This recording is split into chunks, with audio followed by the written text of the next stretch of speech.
सुबह बखैर नाजरीन, खुश आमदीद, आदाब, गुड मॉर्निंग, अस्सलाम वालेकुम। आप सबको हमारी तरफ से हो। आज 25 दिसंबर है, बुधवार का दिन है, सन 2024 है। सुबह सुबह आपके सामने प्रोग्राम सलाम जे के लेकर हाजिर खिदमत है। दुनिया भर के अंदर मसीह बरादरी आज क्रिसमस बना रही है, इसलिए सबसे पहले मसीह बरादरी को हमारी तरफ से क्रिसमस की बहुत बहुत मुबारकबाद हो। सामीन नाज़रीन, आज जब सुबह सुबह आपके सामने आए हैं तो प्रोग्राम की जो फहरिस्त है वो कुछ इस तरीके से कि हालात वाक़ात पर हमारी नज़र रहेगी। हालात वाक़ात जिनका ताल्लुक जम्मू कश्मीर से है वो ज़रूर हम आपको अपडेट करेंगे। मौसम किस तरीके से बदला है उस पर भी बात करेंगे। और बैनुल-अक़वामी सतह पर दो बड़ी डेवलपमेंट्स हुई है मुस्लिम ब्लॉक के अंदर, वो क्या कुछ है वो हम आपके सामने रखने की कोशिश करेंगे। और आज कोशिश करेंगे कि आखिर पर 10 से 12 मिनट का वक्त आपके साथ हम बिताएं, आपकी फ़ोन कॉल्स को शामिल प्रोग्राम करें, ताकि जो मसाइल इन दिनों आवाम को दरपेश है, मुख्तलिफ मामलात हैं, वो हुकूमत की नज़र हो जाए और हुकूमत उन्हें हल करने के लिए एक कदम उठाए। ये हमारी आज कोशिश रहेगी। तो आप हमारे साथ ज्वाइन करेंगे 9:45 के फौरन बाद। आखिरी 10 से 13 मिनट का वक्त होगा जिसमें हम ज़्यादा से ज़्यादा फ़ोन कॉल्स को लेने की कोशिश करेंगे। आज बड़े मौजू पर मेहमान नहीं होगा क्योंकि कल हमने उस प्रोग्राम को अख्ताम कर दिया था। कल से हम कोशिश करेंगे कि एक और मौजू लेकर आपके सामने आए जिस पर हम गुफ्तगू करें, लेकिन आज फ़ोन कॉल्स को ज़रूर हम शामिल प्रोग्राम करेंगे 9:45 के फौरन बाद। तो फिलहाल आपको बताते चले कि आप हमारे साथ ज्वाइन करेंगे जी फेसबुक, यूट्यूब, ट्विटर, इंस्टाग्राम और हमारी ऑफिशियल वेबसाइट पर, जहां पर खबर, तजिया और तबसरा हर पर आपके साथ रहता है। और यहाँ पर आप सिर्फ खबर, तजिया और तबसरा नहीं देखेंगे, शेयर नहीं करेंगे, बल्कि आसपास के हालात वाक़ात से हमें भी रूबरू करेंगे। और आसपास अगर आपके पास कोई खबर है, कोई इतला है तो ज़रूर हम तक पहुँचाइएगा, मौसम के मिजाज से लेकर सियासी महाज तक। तो फिलहाल फटाफट से हिस्ट्री ऑफ डे पर चलते हैं, किताब को खंगालते हैं और देखते हैं कि 25 दिसंबर में माजी में क्या कुछ हो चुका है। अहम तरीन वाक़ात रखेंगे मेरे साथी आसिफ रशीद आपके सामने। खुशामदीद, गुड मॉर्निंग, इस्तकबाल आप सबका बहुत बहुत शुक्रिया, बहुत बहुत स्वागत। मैं आसिफ रशीद आपके साथ। 8:38 हो गए हैं और 10 बजे तक हमारा और आपका साथ रहेगा। जैसा कि हमने शुरुआत में ही बताया, जब खबरों के एंड की तरफ हम जाएंगे तो आपकी कॉल्स कोशिश रहेगी कि आज 5 मिनट पहले ही ली जाएं, मजीद लोग कॉल कर सकें, अपनी बात रख सकें। बहरहाल वो प्रोग्राम का फाइनल सेगमेंट होगा, उस तरफ हम पहुंचेंगे, लेकिन उससे पहले मुख्तलिफ मौज़ूआत से गुजरते हुए हमारा ये सफ़र आगे बढ़ेगा। शुरुआत इतिहास के पन्नों को पलटने के साथ, यानी हिस्ट्री ऑफ द डे में ख़ास क्या है, सबसे पहले ज़रा इस पर नज़र दौड़ाते हैं। और आज इस साल के आखिरी महीने का 25वां दिन है, 25 दिसंबर 2003 में आज ही का दिन था जब बैरूत जा रहे बोइंग 727 तैयारा जो बहर अटलांटिक में गिरा और 138 मुसाफिरों की मौत इसमें हुई। तमाम के तमाम लोग मारे गए, इसमें क्रू मेंबर्स भी शामिल थे, दीगर मुसाफिर थे। और बैरूत जाने वाले बहर अटलांटिक के अंदर तबाह होने वाले इस हादसे को अब तक इस खित्ते का सबसे बदतरीन हादसा माना जाता है। 1974 में रोम जा रहे एयर इंडिया के तैयारे बोइंग 747 को अगवा कर लिया गया। 1974 दिन आज का था। इससे 5 बरस कबल 1968 में तमिलनाडु के कलाउलमानी गांव के अंदर 42 दलितों को आज के दिन जिंदा जलाया गया। और ये एक ऐसा सिलसिला था, मुल्क के अंदर जबरदस्त एहतजाज और नाराजगी इसके बाद देखी गई और बाद में जाकर कई लोगों को सजाएं भी इसमें हुई। 1932 में चीन का गांसू सूबा तबाहकुन ज़ल्ज़ले से तकरीबन 70,000 लोगों की मौत हुई। और अब ये कह सकते हैं कि 95-96 साल कबल ये जो अफसोसनाक वाक़या था वो चीन के लिए बदतरीन दिन था, लेकिन आज ही के दिन ये 25 दिसंबर को हुआ। अंग्रेज़ी कैलेंडर के मुताबिक 1000 में आज ही के दिन स्टीफन अव्वल ने ईसाई रियासत के तौर पर हंगरी की बुनियाद डाली। इब्तदाई मराहिल में जिन इलाकों को ईसाई इलाके या ईसाई स्टेट्स करार दिया गया, उनमें हंगरी एक थी जिसकी बुनियाद आज के दिन पड़ी। 1763 में भरतपुर के राजा सूरजमल का कत्ल आज के दिन किया गया, तारीख 25 दिसंबर की आती है। 1771 में मुगल हुक्मरान आलम दोम दिल्ली के तख्त पर आज के दिन बैठा। 1924 में पहली all India communist conference Kanpur के अंदर आज के दिन मुनक्किद हुई। साल 1924 दिन आज का हिंदुस्तान के साबिक वज़ीर-ए-आज़म अटल बिहारी वाजपेयी की पैदाइश हुई। इंतकाल 2018 में उनका अगस्त के महीने में हुआ और 93 बरस की उम्र में वो all India institute of medical sciences Delhi में इंतकाल कर गए थे। मगर आज उनकी पैदाइश पर या योम पैदाइश आज है तो उनको खराज अकीदत पेश करने का सिलसिला भी जारी है। वज़ीर-ए-आज़म समेत तमाम अहम तरीन शख्सियात अटल बिहारी वाजपेयी की खिदमात को याद कर रहे हैं। इसके अलावा 1876 में पाकिस्तान के बानी मोहम्मद अली जिन्नाह की पैदाइश आज के दिन हुई कराची, पाकिस्तान में 1876 में। साल 1994 दिन आज का साबिक सदर ज्ञानी जैल सिंह का चंडीगढ़ के अंदर इंतकाल हुआ, उनकी भी आज बरसी है, उनको भी आज खराज अकीदत पेश किया जा रहा है। और साल 1977 में आज ही के दिन मज़ाहिया फिल्मी अदाकार चार्ली चैपलिन का भी इंतकाल हुआ।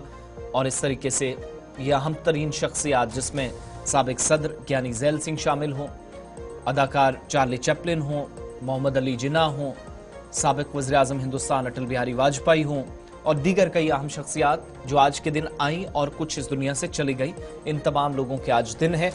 25 दिसंबर में अहम तरीन वाक़यात हिस्ट्री ऑफ द डे में आपके सामने रखें। इसके बाद आगे बढ़ेंगे, खबरों की तरफ चलेंगे। जैसा कि आप सब जानते हैं, हमारी तरजीह रहती है, हमारी प्राथमिकता रहती है कि जम्मू कश्मीर की खबरें आप तक पहुंचे।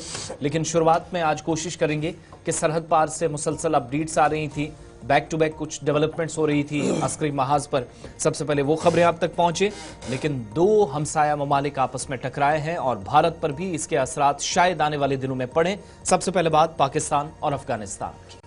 चलिए जनाब, पाक अफगान दोस्ती बिल्कुल नहीं रही है और अब फिजाई हमले भी शुरू हो गए हैं और पाकिस्तानी अफवाज की तरफ से मुख्तलिफ ठिकानों पर हमले किए गए हैं। ये अफगानिस्तान के वजारत दिफा की तरफ से बयान जारी कर दिया गया है। पाकिस्तान की तरफ से एयर स्ट्राइक किया गया है, उन इलाकों को एयर स्ट्राइक किया गया है जो अफगानिस्तान के पास के इलाके, और कहा जा रहा है कि यहाँ पर पाकिस्तानी तालिबानी रहते थे, यानी जो तालिबान पाकिस्तान को डिस्टेबल करना चाहते हैं, उनके ठिकानों को तबाह करने का दावा पाकिस्तान की तरफ से किया गया है। और अभी तक अफगानिस्तान के अंदर 25 से ज़्यादा लोगों की मौत की खबर सामने आई है।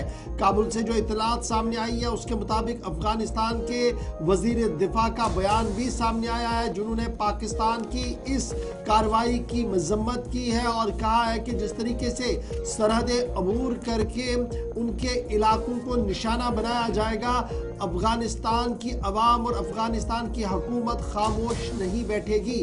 अफगानिस्तान इसका बदला लेगा और वापस रिटेलिएशन होगी। तालिबान की तरफ से क्या जो कुछ किया जा रहा है पाकिस्तान के अंदर, अफगानिस्तान का उसके साथ कोई राब्ता और रिश्ता नहीं है, लेकिन जिस तरीके से अफगानियों को पाकिस्तानी अफवाज की तरफ से निशाना बनाया गया है, ये इंतहाई अफसोसनाक है, क्योंकि इस हमले में कई बच्चे, बुजुर्ग और ख़वातीन के मारे जाने की तस्दीक अफगानिस्तान की तरफ से की गई है, जिनके बारे में कहा गया कि ये सारे लोग बिना असला के थे, ये सिविलियंस थे और पाकिस्तानी एयरफोर्स की तरफ से उन्हें निशाना बनाया गया है। अगरचि पाकिस्तानी अफवाज ने अभी इस पूरे मामले पर कोई भी वजाहत सामने नहीं रखी है, ताहम काबुल की तरफ से जो बयान सामने दिया गया है, हुकूमत की तरफ से जो बयान सामने आया है, उसमें साफ कर दिया गया है कि सूरत हाल इंतहाई तशवीशनाक है और वापस रिटेलिएशन इसका किया जाएगा। ये जनाब तालिबान जो अफगानिस्तान के अंदर है उनकी तरफ से साफ कर दिया गया है। तो बड़ी खबर इस वक्त ये है कि पाकिस्तानी एयरफोर्स ने पड़ोसी मुल्क अफगानिस्तान के कई इलाकों के अंदर फिजाई हमले किए हैं और ये एयर स्ट्राइक्स वहाँ किए गए हैं पाकिस्तानी अफवाज के मुताबिक, जहाँ पर तालिबानी जंगजू, मुसल्लह जंगजू थे जो पाकिस्तान के अंदर खौफनाक हमले की मनसूबाबंदी कर रहे थे। अगरचि पाकिस्तानी अफवाज ने खुलकर इस पर कोई भी बात नहीं कही है, लेकिन तालिबान जो अफगानिस्तान के अंदर इस वक्त बरसर इख्तिदार है, उनकी तरफ से साफ कर दिया गया है कि बुजुर्गों, बच्चों को निशाना बनाया गया है और इसका जवाब भी दिया जाएगा। तो ये अफगान हुकूमत बनने के बाद, यानी अफगानिस्तान के अंदर तालिबान हुकूमत बनने के बाद पाकिस्तान की तरफ से पहला फिजाई हमला है जो अफगान बॉर्डर के पास किया गया है और इस पर शदीद बरहमी का इजहार वजीर दिफा अफगानिस्तान की तरफ से भी किया गया है। और आप सबको बताते चलें कि ये मामला कोई नया नहीं है। सरहदों के ऊपर तराजा जो अफगानिस्तान में तालिबान या फिर उसके अलावा पड़ोसी पाकिस्तान के दरमियान रहा, फिर मुख्तलिफ सरहदों के ऊपर कारोबार बंद होना, खासतौर से उन इलाकों के अंदर एक दूसरे पर हमले करना जहां पर सूरत हाल पुरअमन रहा करती थी। लेकिन आप सब जानते हैं सिचुएशन मजीद खराब हो गई है और ऐसे में अब रिटेलिएशन अगर होती है तो चीजें यहां से और भी अबतर हो सकती हैं। बहरहाल 25 से 30 लोगों की हलाकत का दावा और ये कहकर कि ये तमाम वो लोग थे जो पाकिस्तान के लिए खतरा थे। पाकिस्तान ने अपनी तरफ से शायद पल्ला तो झाड़ दिया है, लेकिन तालिबान की तरफ से इस पर रद्द-ए-अमल अभी भी आना बाकी है। आगे बढ़ते हैं, बात अफगानिस्तान की हुई है तो बात काबुल की भी जरा कर लेते हैं, क्योंकि जलालाबाद शहर के अंदर जहां पर आप सब जानते हैं कि मुख्तलिफ ममालिक के जो आप कह सकते हैं नुमाइंदे हैं, या जलालाबाद के अंदर काउंसलेट भी हैं, इनमें भारत का भी काउंसलेट है।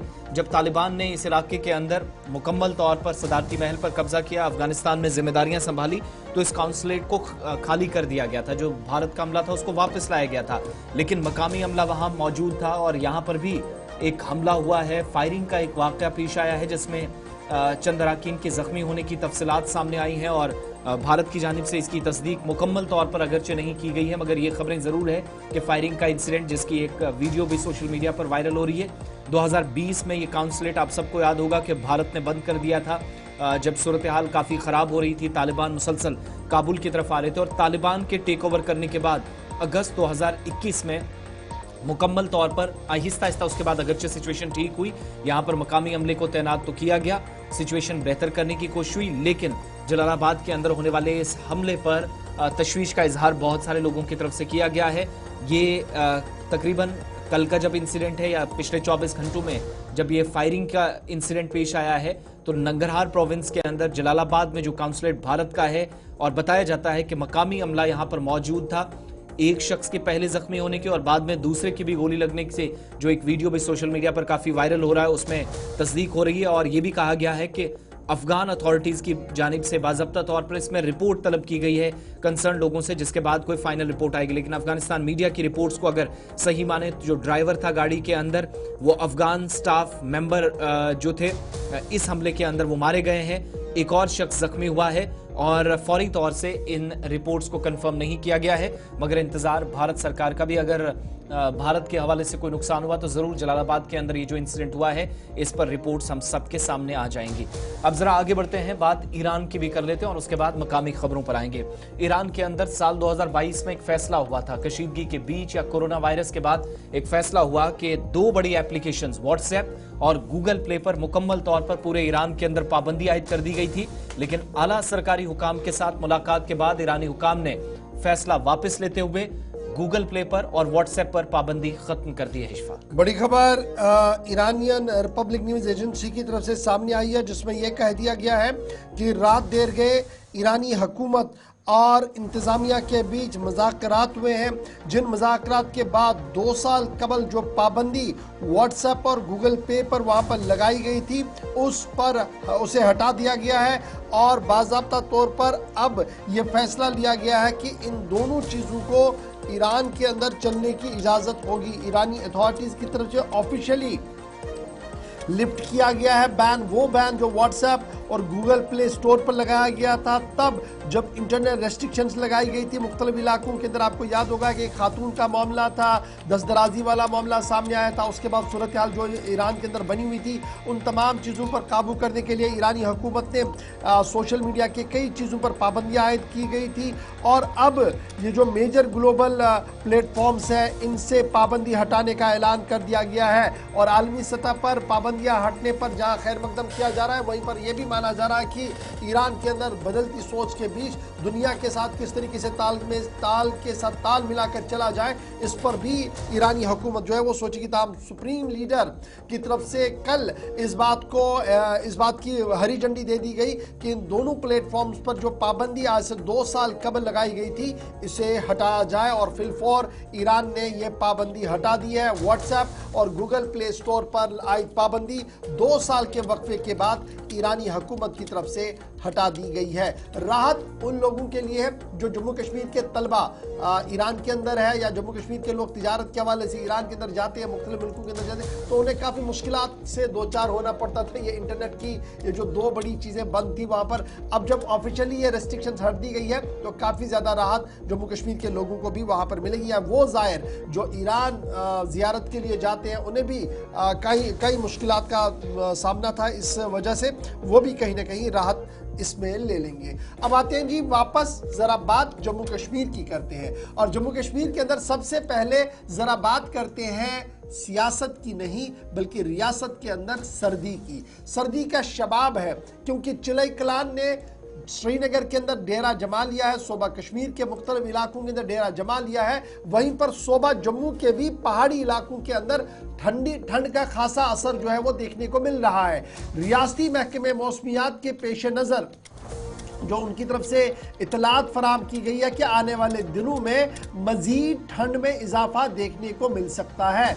सर्द तरीन रातें अभी हम रिकॉर्ड कर रहे थे, -6 -7 तक रिकॉर्ड किया गया, लेकिन अब दिन में भी ठंड का एहसास होगा। इस तरीके की प्रोडिक्शन जो है वो रियासती और मरकजी महकमे मौसमियात की तरफ से की गई है, जिसमें कहा गया कि आने वाले दिनों में शदीद सर्दी दिन में भी बढ़ेगी। रात का तो साथ में साथ था ही, लेकिन हल्की से दरमियाना दर्जे की बर्फबारी का इम्कान आज लगाया गया है। जिस तरीके की इतला थी कि आज सुबह सोनमर्ग के बालाई इलाकों के अंदर और कुछ सेहत अफजा मकामात पर हल्की बर्फबारी रात देर के जरूर देखने को मिली थी, जिससे थोड़ी बहुत राहत उन इलाकों के अंदर थी। ताहम दर्जे हरारत मजीद फ्रीजिंग टेम्परेचर पर जा रहा है, 6, 7, 8 बल्कि 9 तक भी कई मकामात पर देखने को मिला है, जिसकी वजह से 3 बड़ी परेशानियां इस वक्त देखने को मिल रही है। एक, सेहत शोबे की तरफ से एडवाइजरी पहले है कि जो बुजुर्ग लोग हैं, बच्चे लोग हैं, उन पर ज्यादा एहतियात बरते। ब्लड शुगर और हार्ट के मरीजों के लिए एडवाइजरी थी। अब दूसरी एडवाइजरी जो है वो पीडीडी डिपार्टमेंट की तरफ से आई है, जिसमें उन्होंने कहा कि पीने के पानी की पाइपें मुंजमद हो रही है और इनसे बचने के लिए क्या कुछ करना है। एक कंट्रोल रूम भी कायम कर दिया गया है। ट्रैफिक डिपार्टमेंट ने पहले ही एडवाइजरी जारी कर दी थी, सुबह शाम सड़कों पर जब आप चलते हैं तो किस तरीके से एहतियात से बरते, क्योंकि कोहरा जो लगा है उसकी वजह से काफी फिसलन रहती है, जिसकी वजह से गुज़श्ता दिनों एक्सीडेंट भी हुआ था। ताहम शहरी श्रीनगर की जब आप आज की बात करते हैं तो सोबा कश्मीर का श्रीनगर का इलाका जो है आज सुबह 8 बजे -6 डिग्री रिकॉर्ड किया गया, यानी -6 दर्जे हरारत आज सुबह 7 बजे रिकॉर्ड किया गया श्रीनगर के अंदर। तो महकमे पीडीडी की तरफ से या जल शक्ति जिसे आप कह रहे हैं, उनका मानना है कि जनाब बड़े बड़े बेसमेंट जो है या इलाका जात जो है जहाँ से पानी की सप्लाई थी वो मुंजमद हो रहे हैं, जिसकी वजह से नदी नालों के अंदर भी आउटपुट जो है वो कम हो गया है। पीने के पानी की किल्लत कई मकामात पर है, लेकिन उसके बावजूद भी हम आवाम तक पीने के पानी को हर मुमकिन सहूलियत पहुँचाएंगे और उसके लिए बाज़ाब्ता तौर पर पीएचई डिपार्टमेंट ने एक टोल फ्री कंट्रोल रूम का क़याम अमल में लाया है। और कंट्रोल रूम का जो नंबर है, कलम आप उठाइए, मैं नंबर बता देता हूं, 1800-1807-027। ये एक नंबर है टोल फ्री का। और दूसरा टोल फ्री नंबर जो है वो 0194-245-2047। ये जनाब हेल्पलाइन नंबर जो है वो पीएचई डिपार्टमेंट की तरफ से जारी कर दिया गया है। इधर आज सुबह north Kashmir, south Kashmir, central Kashmir के अंदर मतला और आलूद दिखा है। दर्जा हरारत रात भर किस तरीके का रहा है तो जब प्रोग्राम के आखिर पर आएंगे तो आपको जरूर अपडेट करेंगे, लेकिन फिलहाल सुबह सुबह दर्जा हरारत जो श्रीनगर शहर का था वो -6 के आसपास था, जो आपको ये साफ दिखा रहा है कि आज सुबह ठंड किस कदर शदीद थी, रात किस कदर गुजरी है। लेकिन आज सबकी नजरें गुलमर्ग पर रहेंगी, जहां पर मसीह बरादरी अपना त्यौहार बना रही है क्रिसमस का। बिल्कुल, सर्दियों के हवाले से बात हो रही थी, तो आज कल और परसों अभी सूरत हाल ऐसी रहनी है। फिलहाल किसी बड़ी मौसमियाती तब्दीली का वैसे भी इम्कान नहीं है। इस ताल्लुक से मजीद अपडेट्स आप तक पहुंचती रहेंगी, लेकिन आज चूँकि 25 दिसंबर है, हिस्ट्री ऑफ द डे में बड़े वाक़यात, बड़ी घटनाएं आपके सामने रखें। आज का दिन और भी इम्पॉर्टेंट है मजहबी एतबार से, और ख़ास तौर से ईसाई बरादरी के लिए। मुख्तलिफ हिस्सों के अंदर पूरी दुनिया में क्रिसमस का आगाज़ हो चुका है, तकरीबात शुरू हो गई हैं, गिरजाघरों में खुसूसी इबादत हैं। वादी कश्मीर, जम्मू के अंदर इस खित्ते में भी तकरीबात के लिए तमाम तैयारियां मुकम्मल कर ली गई हैं, और इस खास मौके पर वज़ीर आला और लेफ्टिनेंट गवर्नर की जानिब से मुबारकबादी के पैगामात भी अवाम के नाम जारी किए गए हैं। मुबारकबाद पेश करने के साथ साथ नेक ख्वाहिशात का इजहार भी किया गया है। मुख्तलिफ हिस्सों के अंदर शदीद ठंड या सर्दी के बावजूद भी तमाम तैयारियां मुकम्मल की गई हैं। खासतौर से गुलमर्ग के अंदर, श्रीनगर के अंदर, पहलगाम के अंदर जो सयाहती मकामात हैं, उन एरियाज में जहां पर टूरिस्ट को मजीद यहाँ पर अट्रैक्ट करने के लिए पहले से तैयारियां होती रही हैं। नया साल भी हैं, वो जश्न भी होनी है, और ये तस्वीरें आपके सामने गुलमर्ग और आसपास के मकामात की, जहां पर कदीम गिरजाघरों के अंदर तकरीबात इस बार भी होती हैं। इरफान के पास भी थोड़ी देर में चलेंगे, लेकिन बड़ी बात ये कि जो नया साल है जिसमें कुछ दिन बाकी है, इतलात यह है कि वस्ती इलाकों के अंदर, बिलखुसूस आप श्रीनगर की बात करेंगे तो बुकिंग कुछ एक हिस्सों में कम, जहां से शिकायतें भी मिलती है, लोग भी जो वाबस्ता हैं इस शोबे से या सयाहत के शोबे से वो भी शिकायतें करते हैं। जबकि दूसरी तरफ आप गुलमर्ग की तरफ जाएंगे तो वहां से इतलात ये है कि ऑलरेडी तमाम होटल्स की बुकिंग हो चुकी है, पांव रखने की कहीं पर जगह नहीं है। अब इससे चीजें क्या बेहतर मजीद करने की कोशिश है, एक पॉजिटिव रिस्पांस वो भी आया है। दूसरा, अलग अलग मकामात पर जब आप देख रहे हैं आज क्रिसमस के हवाले से प्रोग्राम मुनक्किद होंगे तो सेलिब्रेशंस अगले 5 दिनों तक चले, इसके लिए तैयारियां गुलमर्ग और दीगर मकामात पर भी हैं। इरफान फाजिल हमारे साथ श्रीनगर से ज्वाइन किए। इरफान, एक तो ये बताइएगा, इस वक्त हम ऑलरेडी देख रहे हैं सयाहों का अच्छा खासा रश, कुछ एक हिस्सों में कड़ाके की ठंड है, सख्त सर्दी है, हम दोनों तरफ देख रहे हैं, दोनों प्रोविंसेस के अंदर कुछ एक इलाकों में, जम्मू सूबे में माइनस टेम्परेचर। इन सब के बीच में क्रिसमस के त्यौहार के लिए जो तैयारियां चल रही हैं, क्या माहौल है, किस तरह का सीजन ये जाने की तवक्को है at the end of the year, और खास तौर से श्रीनगर और आसपास के हिस्सों में क्या जो गुलमर्ग के अंदर रौनकें हम देख रहे हैं साल के इन आखिरी लम्हात में, सेम ही बाकी मकामात पर भी है? आसिफ, जहां तक क्रिसमस का ताल्लुक है और इसके साथ साथ अगर सेलिब्रेशंस को लेकर मैं बात करूं तो हर साल की तरह जो है शहर श्रीनगर के जो कैथोलिक चर्च है वहां पर सेलिब्रेशंस होती है और कई सारे जहां पूजा पाठ भी की जाती है, जॉयस एंड फेस्टिवल्स के साथ इससे लाइटिंग ऑफ फेस्टिवल को मनाया जाता है। जबकि हम देखते हैं कि स्पेशली क्रिसमस के साथ जो है ये बड़ा एक अमन का पैगाम है, प्यार मोहब्बत का पैगाम है।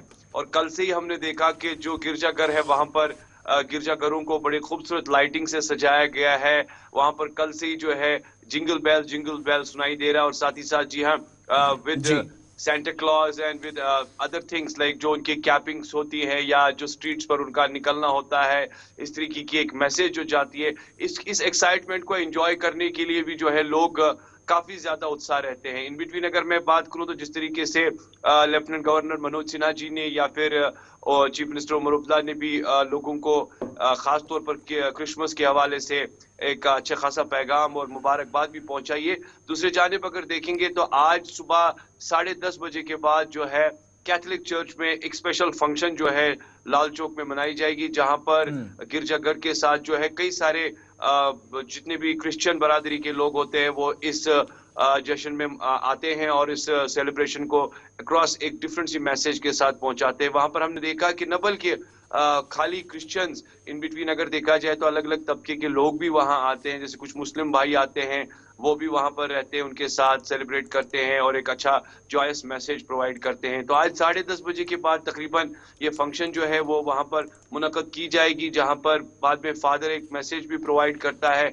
और स्पेशली जिस तरीके से बाइबल को लेकर मैं बात करूंगा, हजरत ईसा को लेकर बात करूंगा, और वो उसकी मैसेज पहुंचाई जाती है, उनके बारे में बताया जाता है कि उनका लाइफस्टाइल क्या था, वो किस तरीके से अमन का पैगाम दुनिया भर में पहुंचाते थे। तो ये सारी चीजें जो है अक्रॉस देखने को मिल रही है। और चलिए, बहुत शुक्रिया। हमारे साथ सईद इरफान फाजिल। श्रीनगर में आज तकरीबात का एहतमाम होगा। शहर श्रीनगर के अंदर मरकजी तकरीब हॉली कैथोलिक चर्च जो एमए रोड पर है, फिर चर्च लेन के अंदर एक और चर्च है, डेलगेट के पास एक और चर्च है, कुछ और मकामात पर भी इस तरीके की तकरीबात होगी। लेकिन सबकी नजरें पहलगाम और गुलमर्ग पर भी है, जहां पर सबसे बड़ी तकरीबात का एहतमाम होना। इधर जम्मू सूबे के अंदर भी मसीह बरादरी ने पिछले 2 दिन से लगातार मुख्तलिफ तकरीबात का एहतमाम किया और आज पूरे दिन गिरजाघरों के अंदर खसूसी दुआया मजलिसों का एहतमाम होगा। और इस बीच उम्मीदें लगाई जा रही है कि मुख्तलिफ सियासी जमातों के रहनुमा भी आज इन इलाकों का दौरा करेंगे, जो हम फेस्टिवल के तौर पर पिछले कई दिनों से देख रहे हैं। और ये तस्वीरें गुलमर्ग की है, जहां पर चिल्लाए कलान फेस्टिवल का इनेकाद भी हुआ है, आज भी तकरीबात होनी है। और साथ ही हम बता रहे हैं कि क्रिसमस की तैयारियां और इसी तरह का मेला आज पूरे दिन सजना है।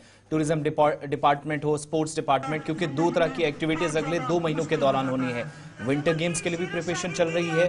शदीद ठंड के बीच आज नया साल, जिसकी तैयारियां मुकम्मल तौर पर तमाम हिस्सों के अंदर। और दूसरी बात, चिल्लाए कलान के इस नाम से मंसूबी जो फेस्टिवल है, इसके जरिए सयाहों को मजीद इस इलाके की तरफ तवज्जो दिलाने की कोशिश। और ऐसे में मकामी जो कारोबारी हैं, हैंडीक्राफ्ट से या हैंडलूम से वाबस्ता लोग हैं, दीगर तमाम लोग हैं, खुद रोजगार कमाने का जो काम करते हैं, उन लोगों ने स्टॉल्स भी इस इलाके में लगाए। डिस्ट्रिक्ट एडमिनिस्ट्रेशन का कलीदी किरदार इसमें खास तौर से, और इस मेजर इवेंट में टूरिज्म के वाकई में हब कहलाने वाले गुलमर्ग में मजीद कैसे इकदाम उठाए जा सकें, इस पर भी बात हुई। और फौज या मकामी जो पुलिस है उसने भी बाज़ाब्ता तौर पर मुकम्मल तौर ताउन किया और कई लोगों को मुख्तलिफ फील्ड्स में जश्न चिल्लाए कलान नाम से अवार्ड से भी नवाजा गया।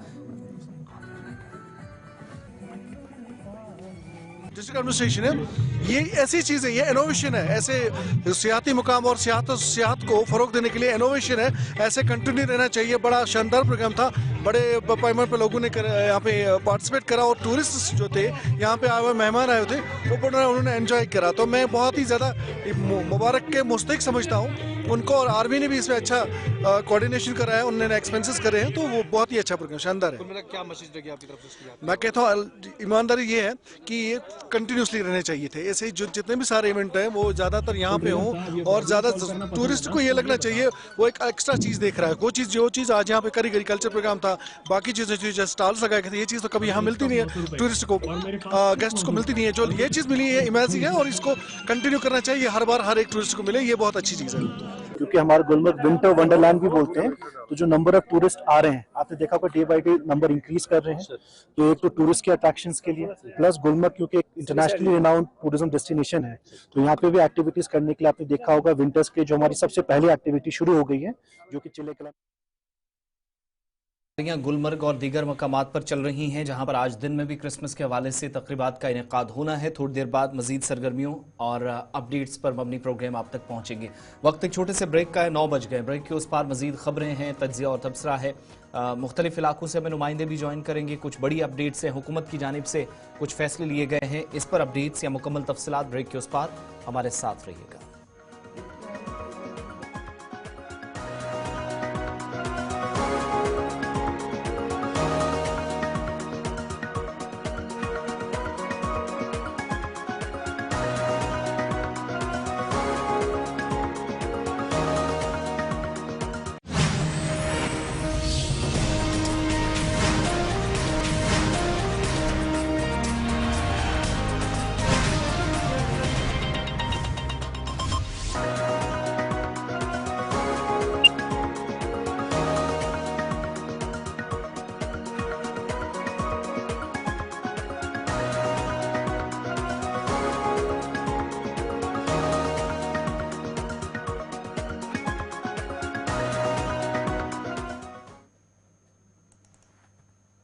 चलिए जनाब, ब्रेक के बाद दोबारा इस्तेकबाल प्रोग्राम आप देख रहे हैं जी सलाम जेके, और सलाम जेके में खबरों के सफर को बढ़ाते हैं आगे और बात करते हैं मौसमियाती तब्दीली की, जहां मौसमियाती तब्दीली लगातार जम्मू कश्मीर के अंदर देखने को मिल रही है। और पिछले 5 से 8 महीनों के दौरान न तो खुलकर बारिशें हुई हैं और ना ही रवा मौसम के दौरान अभी तक खुलकर बर्फबारी हुई है, जिसकी वजह से पीने के पानी की किल्लत तो है ही, लेकिन खुश्क साली की वजह से अब रबी की फसलों पर भी बुरा असर हो रहा है। और माहिरीन के मुताबिक अब की बार रबी की फसलों में मजीद कमी हो सकती है पैदावार के अंदर, क्योंकि जो मुसलसल खुश्क साली का स्पेल चल रहा है। एक्सपर्ट्स का मानना है कि ज़हरी ज़मीन खुश्क साली भी है, यानी ज़हरी ज़मीन की जो पानी की नमी थी वो कम हो रही है, जिसकी वजह से किसानों में भी ज़बरदस्त परेशानी जो है वो देखने को मिल रही है। गुज़श्ता 6 से 8 महीनों के दौरान न तो खुलकर बारिशें जम्मू कश्मीर के अंदर हुई है और ना ही बर्फबारी पिछले कई दिनों से हुई है, जिसकी वजह से किसान गोनागू मुश्किलात से दो चार है। याद रखिएगा कि रवा साल के दौरान जहां सैफरॉन एक बड़ी खेत हुआ करती थी उसमें कमी हुई पानी की वजह से। Oats, oil seeds, peels, garlic, onion, ये ऐसी चीज़ें हैं जो लगातार यहाँ पर लगाई जाती थी, लेकिन अब की बार इन फसलों में कमी होगी, क्योंकि इतलात और खबरों के मुताबिक डेफिसिट ऑफ रेनफॉल, जिसका जिक्र हम मुसलसल पिछले कई दिनों से कर रहे थे, और अब उसका असर जो है वो किसानों की तरफ से भी सामने रखा जा रहा है कि किस तरीके से ये कम हो रहा हुआ है, क्योंकि तकरीबन 78% बारिशें कम हुई हैं अक्टूबर से दिसंबर 19 दिसंबर 2024 तक का जो आंकड़ा है उसके मुताबिक 78 to 80% across union territory Jammu Kashmir के अंदर बारिशें कम हुई है। और नॉर्मल से भी कम जो कुछ इलाकों के अंदर हुई है वो तकरीबन 90% के आसपास है। और सबसे कम बारिशें जो हुई है वो 21 मिलीमीटर रिकॉर्ड की गई है, जो ये साफ दिखा रहा है कि जो नमी जमीन के अंदर हुआ करती थी वो बहुत कम हुई है। अभी ठंड की वजह से आप इरिगेट नहीं कर पा रहे हैं, जिसकी वजह से सूरत हाल ये है कि खड़ी फसलों को तो नुकसान हो ही रहा है, रबी और दीगर क्रॉप्स के अंदर भी नुमायां नुकसान हो सकता है। माहिरीन की तरफ से इतलात और पेशगी खबर जो है वो बता दी गई है। मौसम के बीच जहां सर्दी से मुख्तलिफ इलाकों में परेशानियां हैं, लेकिन खुश्क साली ने कैसे रोज़गार भी मुतासिर किया, आप इस बात से अंदाज़ा लगा सकते हैं। सिचुएशन बिल्कुल भी ठीक नहीं है और शायद आने वाले दिनों में अगर कोई बारिश हो या हल्की बर्फबारी मुख्तलिफ इलाकों में तो थोड़ी सी राहत भी मिल सकती है, लेकिन नुकसान तब तक हो चुका है क्योंकि एक लिमिटेड पीरियड होता है जिससे किसान एक बार गुजरे तो मुश्किलात काफ़ी ज़्यादा रहती हैं। अब आगे बढ़ते हैं, बात अब ज़रा सयाहती मकामात की हो रही थी तो एक और अहम तरीन इलाका जहां पर अथॉरिटी की तरफ से एक एडवाइजरी जारी की गई है और गुलमर्ग डेवलपमेंट अथॉरिटी की जानिब से या GDA की तरफ से जारी एडवाइजरी में मजीद हिदायत सख्ती से उन तमाम लोगों के लिए जो मुख्तलिफ इलाकों के अंदर गाड़ियां भारी भरकम मशीनरी या मटीरियल की नकलो हमल से मुतल्लिक काम करते हैं या इस सिलसिले में यह एडवाइजरी जारी हुई है और कई पाबंदियों का इतलाक हुआ है, रहनुमा खतूत जारी हुए हैं, एक खाका पेश किया गया है। भारी भरकम मशीनरी के इस्तेमाल पर महकमों को, कंसर्न लोगों को हिदायत जारी की गई है और इस एडवाइजरी के मुताबिक किन किन इलाकों में एक मुकर्रर मुद्दत के अंदर आपको चलने की इजाज़त होगी और मटीरियल ले जाकर या मटीरियल लेने वाली गाड़ियाँ मुख्तलिफ इलाकों के अंदर जिनके लिए एडवाइजरी पहले भी आई थी, एक बार फिर से याद दिलाया गया है कि रहनुमा खतूत आज के वक्त में मौजूद हैं और इस सिलसिले में CEO गुलमर्ग डेवलपमेंट अथॉरिटी की जानिब से दोबारा तस्दीक की गई है कि एक तो एतवार का दिन जिसको ड्राई डे के तौर पर माना जाएगा, नकलो हमल पर मुकम्मल तौर पर पाबंदी आयद रहेगी, नंबर 1। नंबर 2, टंगमर्ग और आसपास के इलाकों में जहां पर लोग इन दिनों भी ये जो भारी भरकम मशीनरीज का इस्तेमाल करते हैं, एक्सकेवेटर्स या JCBs का इस्तेमाल करते हैं, तकरीबन इतलात के मुताबिक या इस एडवाइजरी को आप गहराई से देखेंगे तो जो कंस्ट्रक्शन मटेरियल है वो ले जाने की इजाज़त सिर्फ सुबह 9 बजे से शाम 5 बजे के दरमियान होगी और एतवार को जिसको ड्राई डे करार दिया गया है, कोई भी गाड़ी किसी भी तरह का मटेरियल लेकर टंगमर्ग से आगे नहीं जाएगी। ये सिविल अथॉरिटीज़ ने या जो गुलमर्ग डेवलपमेंट अथॉरिटी है उसने फाइनल फैसला लिया है। इसके अलावा ये भी कहा गया है कि जो तमाम एग्जीक्यूटिंग एजेंसीज हैं, जो पब्लिक कंस्ट्रक्शन प्रोजेक्ट्स भी अगर कहीं पर चल रहे हैं, बड़े मंसूबे हैं, ढांचे हैं, उनके लिए भी बाज़ाब्ता तौर पर अगर मटेरियल जाता है तो विद इन गाइडलाइंस रहकर और अथॉरिटी के मुताबिक तमाम स्टेक होल्डर्स इंक्लूडिंग जो चुनिंदा अवामी नुमाइंदे हैं, मुख्तलिफ इलाकों के अंदर काम करने वाले ऑफिसर्स हैं या जो स्टेक होल्डर्स हैं, उनके साथ भी बाज़ाब्ता तौर पर मुशावरत के बाद ये फैसला लिया गया है। इशफाक डार के पास चलेंगे, मजीद जरा इसको समझने की कोशिश करेंगे। इशफाक, आप तक आवाज पहुंच रही है? इशफाक, आप हमें सुन पा रहे हैं? जी बताइएगा, ये जो एडवाइजरी जारी हुई है, क्या इसमें मजीद चीजें हैं और असल मकसद क्या है इस एडवाइजरी? क्या माहौलियात के ताल्लुक से कुछ खदशात हैं या ऑलरेडी जो गाइडलाइंस थी उनको दोबारा से वाज़ेह करने की कोशिश हुई है अथॉरिटीज की तरफ से?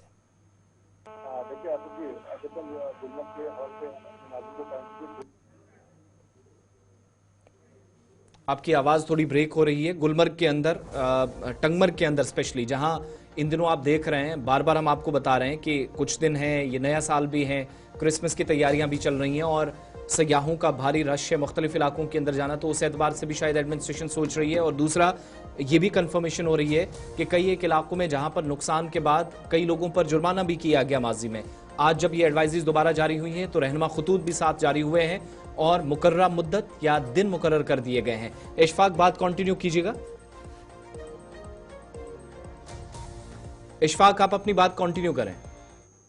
जी बिल्कुल आसिफ जी, जहां तक हमने देखा कि गुज़िश्ता कई बरसों से गुलमर्ग में कई अफसरान ने यहाँ पर चार्ज संभाला गुलमर्ग डेवलपमेंट अथॉरिटी का, और आज पहली दफा ये देखा गया कि जब से ये CEO गुलमर्ग ने चार्ज संभाला, उनके चार्ज संभालने उन्होंने एक जायजा मीटिंग ली और यहाँ पर कुछ स्टेक होल्डर्स से यहाँ पर शिकायतें जो है दर्ज कराई गई कि यहाँ पर जो है गुलमर्ग में बहुत सारा मटीरियल आ रहा है, और उस वाले से जांच की गई तो उनका ये मानना है कि अफसर साहब ने बात हुई कि यहाँ पर गुलमर्ग में बादातुर एक बोका का परमिशन होता है, उसके बाद में गुलमर्ग जो है मैन एंड मशीनरी लाई जाती है, और उन्होंने उन खर्चात को दूर करने के लिए गुलमर्ग में सयाहती मुकाम गुलमर्ग में यानी कि टंगमर्ग से लेकर गुलमर्ग तक बाउल में कल ही जाके जो है 2 नाके एस्टेब्लिश किए हैं जो जिन पे जम्मू कश्मीर पुलिस की नजर होगी और जो महकमा GDA गुलमर्ग डेवलपमेंट अथॉरिटी की नजर होगी। और ये कहा गया कि संडे को मुकम्मल कोई भी गाड़ी जो है गुलमर्ग की तरफ रुक नहीं करेंगी क्योंकि सयाहों और मकामी लोग के आने जाने में कोई दिक्कत न हो। और ये भी कहा गया कि अगर कोई भी गाड़ी मटीरियल लेके गुलमर्ग आती है, पहले तस्लीम शुदा परमिशन जो बोका का होगा, जो जिसमें बात तो जम्मू कश्मीर पुलिस की निगरानी भी होगी और महकमा की भी निगरानी होगी। और ये भी यहाँ पर गुलमर्ग में पाया गया है कि कहीं बरसों से अगरचे यहाँ पर लोग जो है रेनोवेशन के लिए बाधित पर अप्लाई करते थे, उन्हें रेनोवेशन करने नहीं देते। और काफी सारे होटलर्स ऐसे भी हैं जो अभी भी परेशान है कि उन्हें एक ईंट भी जो है, कुछ होटल जले हुए हैं, उन्हें यहाँ पर रेनोवेशन करने नहीं देते हैं। लेकिन उनका भी ये सवाल है, अगर महकमा इस तरह के हुक्मनामे सादिर करता है मटेरियल को लेकर के या बाकी मामला को लेकर के, तो उनके लिए महकमा ने क्या सोचा है? क्योंकि गुलमर्ग में पहले से ही जो है कंस्ट्रक्शन मटेरियल्स पे बैन लगाया गया है और वो भोगा की तरफ से लगाया गया है। और अब जाके ये हुक्मनामा इसलिए निकाला गया है कि यहाँ पर गुलमर्ग में जिस तरह से यहाँ पर जो तामीर तरक्की को नजरअंदाज नहीं होने दिया जाएगा और गुलमर्ग की खूबसूरती को भी बचाया जाएगा। और हम अगर इस हुक्मनामे को देखा जाए तो कहीं ना कहीं महकमा को भी इस हुक्मनामे पर एक बार फिर सोचना चाहिए, क्योंकि इसमें भोगा का जो है वो इसमें ऐड नहीं किया गया है। और भोगा की जरूरी जो भी लोग गुलमर्ग जा रहे हों या गुलमर्ग में कोई भी काम कर रहे हो, स्टेक होल्डर्स हो, क्योंकि देखा ये भी गया है कि काफी सारा पोल्यूशन गुलमर्ग में फैल रहा है और दिन ब दिन माहौलियाती आलूदगी से भी कहीं ना कहीं गुलमर्ग जो है मुतासिर हो रही है। और इसमें जाके ये पहल होनी चाहिए कि जो भी लोग गुलमर्ग में एंट्री करते हैं वहां पर पॉलिथीन भी बैन होना चाहिए, उस हवाले से भी पेशरफ्त होनी चाहिए। लेकिन सीओ जो गुलमर्ग में उन्होंने कल ये मीटिंग ली है और उम्मीद करते हैं कि न सिर्फ गुलमर्ग को जो माजी में यहाँ पर गुलमर्ग में होता आ रहा है वो गुलमर्ग में दोबारा से हो, गुलमर्ग को बेहतर बनाया जाए और सयाह जो बाहर से यहाँ पर आए उन्हें कुछ ऐसी एक्टिविटी के साथ साथ कुछ ऐसी एक्टिविटी देखने को मिले जहाँ सयाह जो है अपना दिन जो है पूरी तरह से गुजार सके। चलिए, बहुत शुक्रिया इशफाक हमारे साथ ज्वाइन करने के लिए। फिलहाल एडवाइजरी जारी कर दी गई है कि अगर आपने सामान लेना यानी मिट्टी, सीमेंट, रेत, बाजरी और दीगर चीज़ें जो मटेरियल जिसे आप कहते हैं, तो उसके लिए बाज़ाब्ता तौर पर आपको पहले परमिशन लेनी है। कट आउट टाइमिंग जो है वो दे दी गई है। फिलहाल बढ़ते हैं जी आगे। ज़रा बात जम्मू कश्मीर बैंक की भी आपके सामने रखते हैं। जम्मू कश्मीर बैंक के लिए नए सरबराह का ऐलान रात देर गए कर दिया गया है और रिजर्व बैंक ऑफ इंडिया ने उस करारदाद को मंजूर किया है जो बैंक की तरफ से सामने रखी गई थी। रिजर्व बैंक ऑफ इंडिया ने बाज़ाब्ता तौर पर अप्रूवल दे दी है और अपॉइंट किया है नए सीईओ और चेयरमैन बनाए जम्मू कश्मीर और इस जिमन में ए चटर्जी जो है वो नए मैनेजिंग डायरेक्टर और सीईओ जम्मू कश्मीर बैंक के होंगे। बताया जा रहा है कि चटर्जी इससे पहले स्टेट बैंक ऑफ इंडिया के कई अहम ओहदों पर तैनात रह चुके हैं और कई अहम मामलात ये देख चुके हैं और तमाम तर जरूरी लवाजमात देखने के बाद रात देर गए रिजर्व बैंक ऑफ इंडिया ने नए चेयरमैन का ऐलान कर दिया है। रिजर्व बैंक ऑफ इंडिया ने अपॉइंटमेंट ऑफ चटर्जी जो है एज ए मैनेजिंग डायरेक्टर और चीफ एग्जीक्यूटिव ऑफिसर बनाए जम्मू कश्मीर बैंक की मंजूरी दे दी है। इससे कबल इंतहाई अहम पोस्टों पर स्टेट बैंक ऑफ इंडिया के वो रह चुके हैं और लगातार पिछले कई सालों से बैंकिंग सेक्टर के अंदर इनका लोहा जो है वो माना जा रहा है। याद रखिएगा, जम्मू कश्मीर इंतजामिया ने भी एक कमेटी तश्कील दी थी जिनको ये काम सौंपा गया था कि वो एमडी और सीईओ बराए जम्मू कश्मीर बैंक के हवाले से नाम चेक करें और उसमें जो काम सौंपा गया था वो additional chief secretary Jammu Kashmir जो जल शक्ति डिपार्टमेंट के कमिश्नर सेक्रेटरी भी हैं, उनको साथ साथ और मेंबरान इसमें तैनात किए गए थे जिन्हें ये काम सौंपा गया था कि वो इस नाम को फाइनल के लिए secretary to finance department, commissioner secretary GAD, ये वो 3 रुकनी कमेटी थी जिन्होंने फाइनली नाम सामने रखा ए चटर्जी का कि ये मुस्तहिक उम्मीदवार है नए सीईओ और जेके बैंक के चेयरमैन की हैसियत से काम करने के लिए। तो ये अप्रूवल स्टेट की फिर आरबीआई को गई। आरबीआई ने अपनी गाइडलाइंस को चेक किया जिसके बाद रात देर गए जम्मू कश्मीर बैंक के नए मैनेजिंग डायरेक्टर और सीईओ के नाम का ऐलान कर दिया है और इस तरीके से नया चेयरमैन तैनात हो गया है जी जम्मू कश्मीर बैंक के अंदर। ये तो थी बात जनाब बैंक की, लेकिन जरा बात एक और अहम मामले की भी करते हैं और ये मामला है पब्लिक डिस्ट्रीब्यूशन सिस्टम, यानी वो दुकान जहां सरकारी तौर पर आपको चावल, आटा और दीगर अशिया मिलती थी और वहां पर बाज़ाब्ता तौर पर एक राशन कार्ड हुआ करता था जहां पर आप थंब इंप्रेशन करते थे और आपको चावल मिलता था। केवाईसी का सिलसिला चल रहा है। लाखों लोगों के राशन कार्ड कैंसिल हो गए क्योंकि कहा गया कि ये फर्जी थे, लेकिन अब जो लेफ्ट आउट्स है उनको लेकर हुकूमती इदारे भी मुतहरिक हो गए हैं क्योंकि वेरिफिकेशन बराए पीडीएस बेनिफिशरीज जम्मू कश्मीर के अंदर इस काम को मजीद तेज कर दिया गया है और जम्मू कश्मीर कश्मीर हुकूमत की तरफ से जिला लेवल पर कमेटियां तश्कील दे दी गई है। हुकूमत ने जिला लेवल पर कमेटियां तश्कील दी गई है, कमेटियां तश्कील दी है। इन कमेटियों को ये काम सौंपा गया है कि वो वेरीफाई करें, एलिजिबल यानी जो जायज़ लोग हैं उनकी वेरिफिकेशन करें, और जो लेफ्ट आउट है जिनका अभी तक भी केवाईसी नहीं हुआ है उनका केवाईसी कराने के लिए बंदोबस्त करें, ताकि एक हतमी फहरिस्त जम्मू कश्मीर हुकूमत के सामने हो। और ये काम जो EY केवाईसी का है, यानी आप पंचिंग करते हैं, ई केवाईसी करते हैं, जो पेंडिंग है उन इस कमेटी को यह काम सौंपा गया है कि आप हर इलाके के अंदर, हर ब्लॉक के अंदर, हर डिस्ट्रिक्ट के अंदर, हर तहसील के अंदर जाकर और हर गांव के अंदर जाकर इस काम को यकीनी बनाएंगे। हुकूमत की तरफ से रात देर गए ऑर्डर जारी कर दिया गया है, और गवर्नमेंट ऑर्डर नंबर 2129 जो जम्मू कश्मीर GAD की तरफ से जारी किया गया है उसमें यह साफ कर दिया गया है कि तमाम जिलों के यानी 20 अजला के डिप्टी कमिश्नर जो हैं वो इन कमेटियों के चेयरमैन होंगे।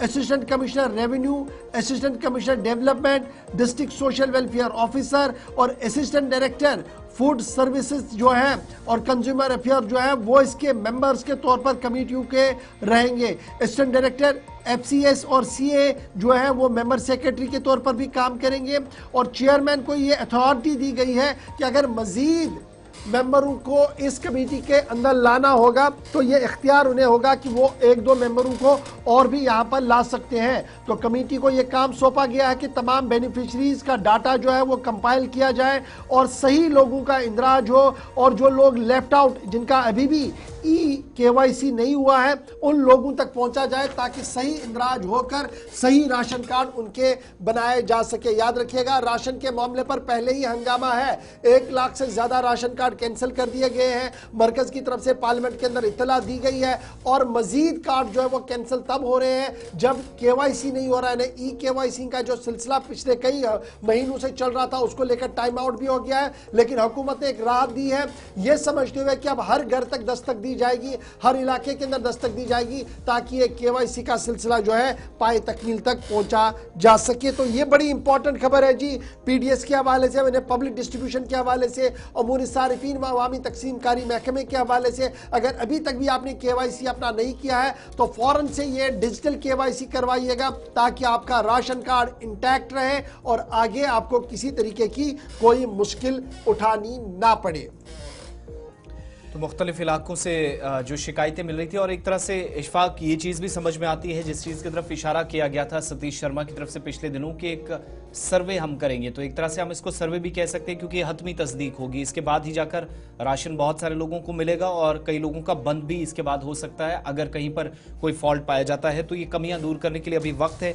ये कमेटियां जब जाएंगी, अगर डिप्टी कमिश्नर को लगेगा जो कमेटी के चेयरपर्सन होंगे कि मजीद इसमें लोग ऐड ऑन किए जा सकते हैं, तो अपने लेवल पर मुनासिब वो इकदाम करके PDS डेटाबेस को बेहतर करने के लिए बेनिफिशियरी जो ऑलरेडी एनरोल हैं इस बात को यकीनी बनाने के लिए कि कहीं पर कोई बंदा ना छूटे, अगर कोई रह गया है तो किस वजह से रहा, अगर किसी को निकाला गया है तो किस वजह से, इन सारी चीज़ों का जायजा लेने के लिए बाज़ाब्ता तौर पर चीज़ें एक सिस्टम के तहत चलेगी, और आने वाले दिनों में मजीद इस ताल्लुक से तब्दीलियां मुतवक्के हैं। लेकिन तमाम राशन सार्फिन जो हैं या राशन लेने वाले लोग हैं उनके लिए बाज़ाब्ता तौर पर तस्दीक का एक सिलसिला शुरू हो गया है। अब आगे बढ़ते हैं, बात जम्मू कश्मीर असेंबली की भी करते हैं। एक और अहम तरीन फैसला, और जम्मू कश्मीर हुकूमत के पास क्या इख्तियारात होंगे क्या नहीं, बिजनेस रूल्स अभी आना बाकी हैं या इसके बाद जाकर तय होगा कि हुकूमती सतह पर जो अफसरान हैं, काउंसिल ऑफ मिनिस्टर्स हैं, चीफ मिनिस्टर हैं, किसके पास क्या पावर होंगी। और बाज़ाब्ता तौर पर बिजनेस रूल्स वज़ह करने के लिए स्पीकर की जानिब से 9 रुकनी कमेटी तश्कील दे दी गई है, और जम्मू कश्मीर के अंदर जब ये कमेटी बनाई गई है तो खित्ते के अंदर आप देखेंगे आइंदा दिनों में बड़ी तब्दीली मुतवक्के है। एक बड़ा अहम तीन इजलास भी चूँकि जैन और फेब में हो सकता है, या हमने कल भी आपको बताया था कि बजट इजलास की तरफ हम जा सकते हैं, उससे पहले ये कमेटी तश्कील दी गई है जिसमें 9 मेंबर्स रखे गए हैं।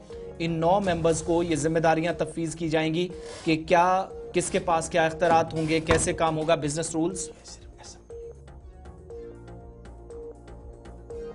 से और कवायद ज़वाबित एक तरह से वज़ा करने का ये जो जिम्मेदारी है वो 9 लोगों के पास, और इन 9 में हुक्मरान इत्तेहाद से 7 लोग शामिल किए गए हैं और 2 मेंबर्स भारतीय जनता पार्टी से चुने गए हैं जो बाकायदा तौर पर जम्मू कश्मीर असेंबली में बिजनेस रूल्स वज़ा करने का रास्ता साफ करेंगे।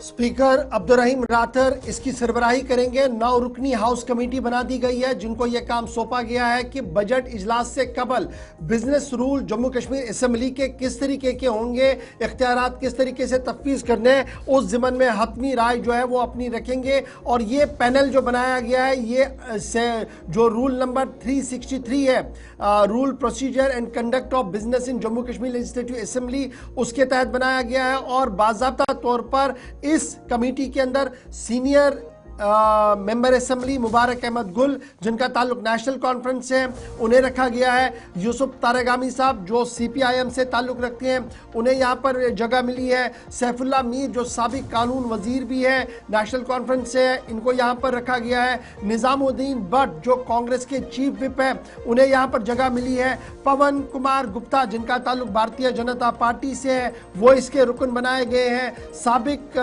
जज हसनैन मसूदी साहब और मेंबर असेंबली भी हैं, इन्हें यहाँ पर जगह मिली है। नेशनल कॉन्फ्रेंस से ताल्लुक रखते हैं रणबीर सिंह पठानिया, RS पठानिया जिन्हें आप कहते हैं BJP से इनका ताल्लुक है, इन्हें यहाँ पर जगह मिली है।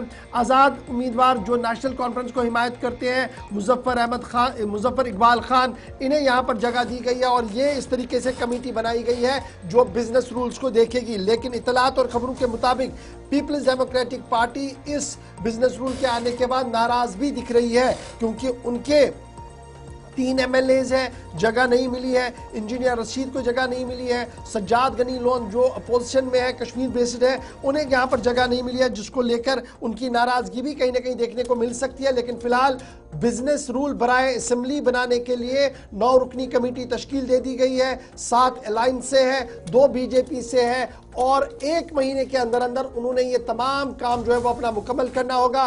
फरवरी के पहले या दूसरे हफ्ते में इजलास शुरू होगा और 10 से 15 तारीख के दरमियान बजट भी जम्मू कश्मीर असेंबली के अंदर पेश किया जा सकता है। इस तरीके की इतलात और खबर जो है वो सामने आ रही है। चलिए जनाब, यहां पर वक्त हो गया जी एक छोटे से ब्रेक का।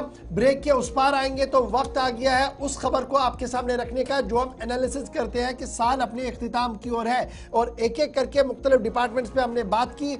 आज उस डिपार्टमेंट की बात करेंगे जिसको लेकर वजीर आला भी परेशान है, अवाम भी परेशान है और हुकूमती इदारों के पास हल अभी तक भी नहीं है। अब ये डिपार्टमेंट कौन सा है थोड़ा सा आप हमें बताइएगा। हम ब्रेक के बाद आएंगे तो हम उस खबर पर बात करेंगे और आपका अंदाजा देखेंगे कि किस कदर वो सही है क्योंकि एक बड़ी खबर होगी। फिर आपको ये भी बताएंगे कि किस तरीके से सूरत हाल जम्मू कश्मीर की बन रही है। मजीद खबरें भी आपके सामने रखेंगे। छोटे से ब्रेक के बाद हाजिर होते हैं, बने रहिएगा हमारे साथ।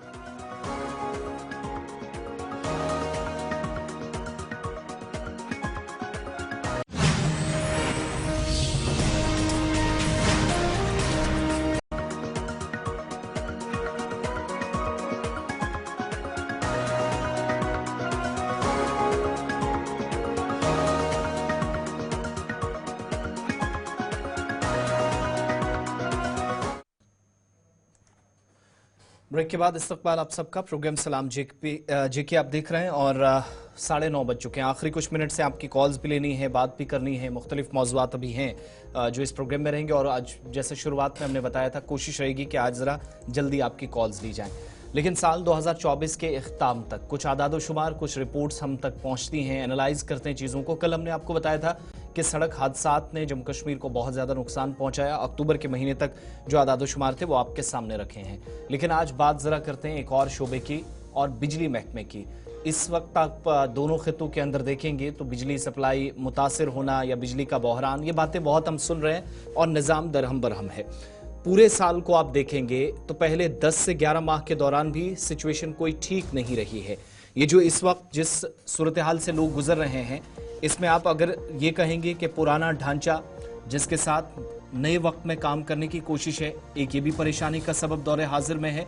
और इसी निज़ाम में जहाँ पर खुद रियासत के अंदर जहाँ बिजली पैदा करने की सलाहियत काफ़ी ज़्यादा मौजूद थी, बड़े मंसूबों पर काम हुआ, अरबों रुपए खर्च हुए बड़े मंसूबों पर, तरक्याती मंसूबों पर मजीद काम हुआ, लेकिन इसके बावजूद भी कुछ सवालात ये साल छोड़ कर जा रहा है कि साल के आखिर में हम क्यों ये गिन रहे हैं कि ये रियासत जो सबसे ज़्यादा बिजली पैदा करने वाली रियासतों में एक थी, वो आज एक ऐसी यूटी है जहां पर बिजली की पैदावार बढ़ने के बजाय मुसलसल कम होती चली गई है। और महकमे के कंसर्न अथॉरिटीज के इकदाम आप देखेंगे तो उससे ये भी पता चलता है कि 40-50 बरस कबल जो मंसूबा कहीं पर शुरू हुआ था, जो ढांचा हमारे पास मौजूद था, ज्यादातर इलाकों के अंदर, बेशतर हिस्सों के अंदर उसी मंसूबे के उसी ढांचे के साथ आज 2025 की जब शुरुआत होने जा रही है, काम जारी है। आज जब अथॉरिटीज के डेटा की तरफ हम जाते हैं तो पता चलता है कि रोजाना 40 से 50 के दरमियान जो ट्रांसफार्मर्स हैं वो डेली बेसिस पे डैमेज होते हैं, जलते हैं। एक बात। दूसरा, मुख्तलिफ इलाकों के अंदर तरसीली लाइनों का बार बार खराब होना, नुकसान होना, बिजली का जो कटौती का शेड्यूल जारी किया गया था उसके मुताबिक बिजली ना मिलना, ये सारे सवालात उस तरफ हमें लेकर जाते हैं जहां से असल में परेशानी शुरू होती है। और 13% के आसपास जो बिजली, इस बार बिजली कंजप्शन जो बढ़ने की बात की गई, लेकिन इसके बावजूद भी परेशानियां क्या है कि हर खित्ते के अंदर, हर इलाके के अंदर, हर जोन के अंदर बिजली ना होने की शिकायतें मौसूल हो रही हैं। सरकारी डेटा जब हम खंगालते हैं तो डॉक्यूमेंट से यह भी पता चलता है कि जो aggregate technical and commercial AT&AC losses जिसको आप कहते हैं, 2016 और 17 में 55% के आसपास थी और 2023-24 में यह 48% के आसपास है। लेकिन कोई बड़ा फर्क नहीं है, हाफ ऑफ द मार्जिन आप 50% के आसपास चलेंगे। खराबियां अब भी हैं। यही डॉक्यूमेंट्स बताते हैं कि हाइडल पावर जनरेशन जो है 2026 तक 4 बड़े मंसूबों से तकरीबन 3014 मेगावाट्स तक जाएगी। लेकिन पिछले 2 सालों में 2020 के बाद भी हमने मुसलसल ये दावे सुने, और क्या वजूहात हैं कि उन मंसूबों के तहत काम ना होना भी बाइस से मुसीबत बन गया है। इमरान नाइको के पास चलते हैं। इमरान, बिजली के ताल्लुक से भी बात जब हम कर रहे हैं तो 2024 कोई बिल्कुल भी अच्छा नहीं रहा, और जब आदादोशुमार को और सरकारी डॉक्यूमेंट्स को भी खंगालते हैं तो अथॉरिटीज के हक में भी ये फिगर्स बिल्कुल भी नहीं है।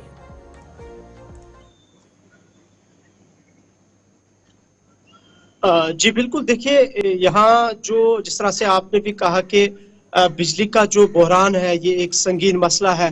हालांकि सरकार इस चीज को माने कि यहाँ पावर क्राइसिस हो, इस टर्म को वो एक्सेप्ट करे या ना करे, लेकिन across the Jammu and Kashmir, specially जब हम कश्मीर वैली में इस विंटर के सीजन में देखते हैं, चाहे शहर हो, गांव हो, देहात हो, या वो इलाके हो जो बिल्कुल लाइन ऑफ कंट्रोल के नजदीक रहते हैं, तो हर जगह हू का आलम है, हर जगह बिजली से लोग जो है मुश्किलात से दो चार है।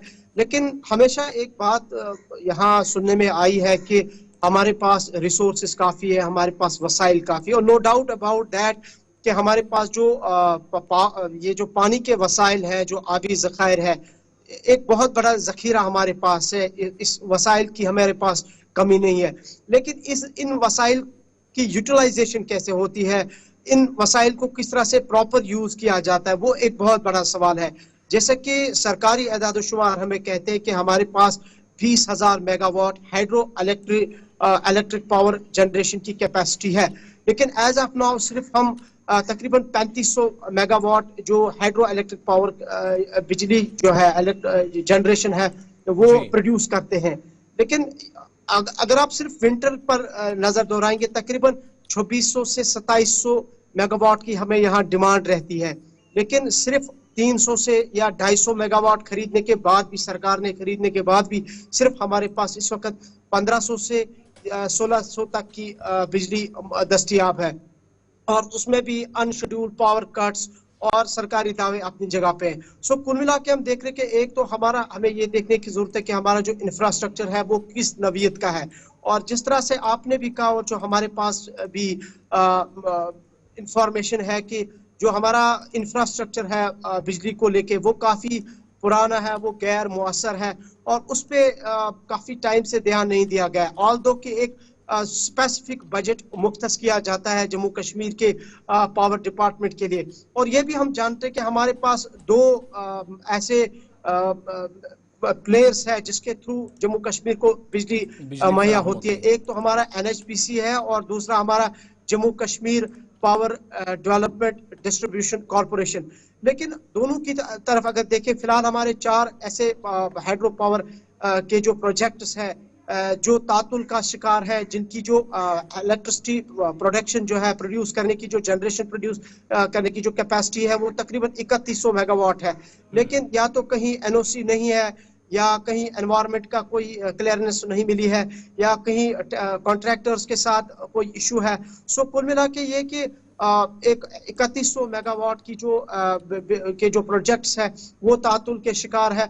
और इसी तरीके से जैसे मैंने कहा कि 20,000 हमारी कैपेसिटी है जनरेट करने की, बिजली प्रोड्यूस करने की, लेकिन सरकार इसको किस तरह से देखती है, कौन से वो एक्सपर्ट्स हैं जिन एक्सपर्ट्स के जरिए यहाँ बिजली को प्रोड्यूस किया जा रहा है। और अल्टीमेटली हम देख रहे हैं कि यहाँ न सिर्फ अब आम लोग इस बिजली की आंख मचोली से दो चार हो रहे हैं, इमरान भाई को का सामना कर रहे जो हैं। विजन डॉक्यूमेंट पीडीडी डिपार्टमेंट का बनाया गया था, जिसमें बिजली की पैदावार को बढ़ाने की बात हो रही थी, जिसमें ट्रांसमिशन एंड डिस्ट्रीब्यूशन लॉसेस को कम करने की बात हो रही थी, जिसमें मजीद कुछ काम करने की जरूरत है। लेकिन दो तीन बड़े वाइटल पॉइंट्स हैं हमारे।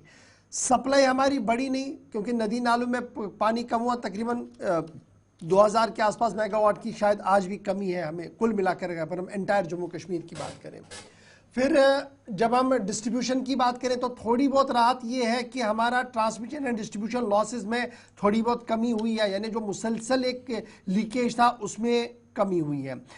फिर ये भी कहा गया कि लॉसेस में जो इलीगल कनेक्शंस थे तकरीबन 5000 के करीब छापामारियां हुई है, 2-2,500 कनेक्शंस काटे गए, जुर्माने हुए हैं, FIR दर्ज की गई, पुलिस उस तरीके से है। यानी ये रिवायती तौर पर काम है। जो बेसिक इंफ्रास्ट्रक्चर डेवलपमेंट था वो अभी भी नहीं दिख रहा है। और जो हमारे एग्जिस्टिंग सिस्टम के हैं, यानी जो हमारे एग्जिस्टिंग पावर जनरेशन यूनिट्स है, वहां पर जो जदीद आलात लगाने थे ताकि वहां पर मजीद कम पानी में भी हम बिजली की फराहमी को यकीनी बना सके, उस पर शायद तवज्जो ही नहीं है। और जो विजन डॉक्यूमेंट था शायद उसकी ओर किसी ने भी तवज्जो नहीं दी, और सतही तौर पर कैसे हम आर्जी तौर पर दिन निकाले उसी का प्लान बनाया जा रहा है।